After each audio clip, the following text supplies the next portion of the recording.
Start. Mr. Deputy Chairman, Sir, I associate myself wholeheartedly with the suggestion made by Professor Ranga that postal life insurance should be thrown open to the general public.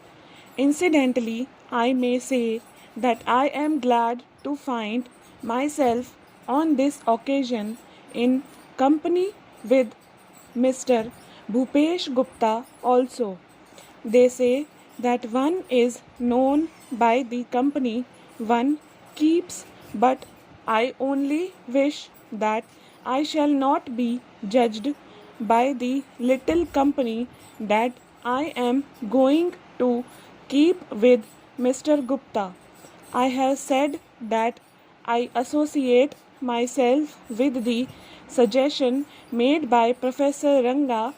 I have called it a suggestion because it can only be suggested to the government to take such a step at some subsequent stage because, so far as this bill is concerned, this suggestion could not be incorporated therein. My friend Mr. Gupta has unnecessarily criticized the government for not having incorporated this in the bill itself, though it is well and good to make the suggestion for the government to adopt. There can hardly be an occasion now for us to accuse the government for not having incorporated this suggestion in the bill itself because postal life insurance cannot be thrown open to the general public by any amendment of the Life Insurance Act.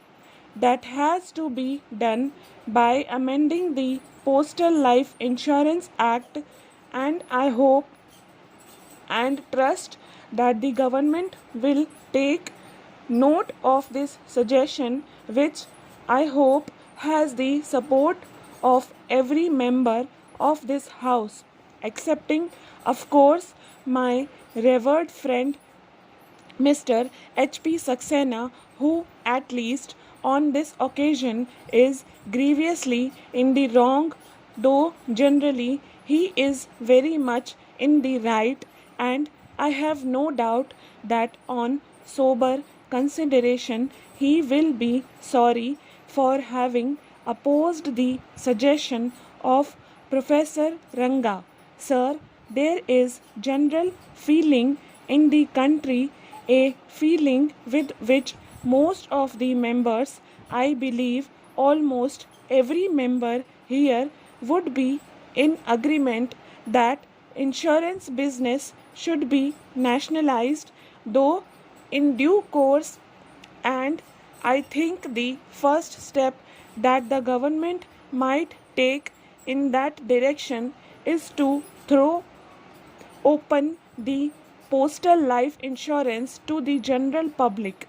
Thereby, we shall also be in a position to know as to how the government would fare in the business if it is undertaken on a large scale because they are unable to put in the adequate organization.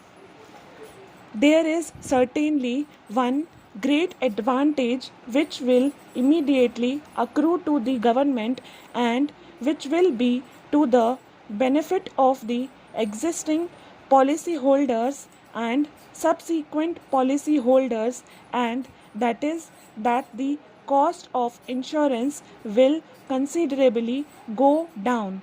Even at present, the cost of postal life insurance is very much less than the cost of ordinary life insurance, and if it is thrown open to the general public also, the cost will be reduced still further, and that will be not only to the advantage of the government because the government will be having the advantage of all the premiums that will be accruing therefrom, but the policy holders will also have the advantage of reduced cost.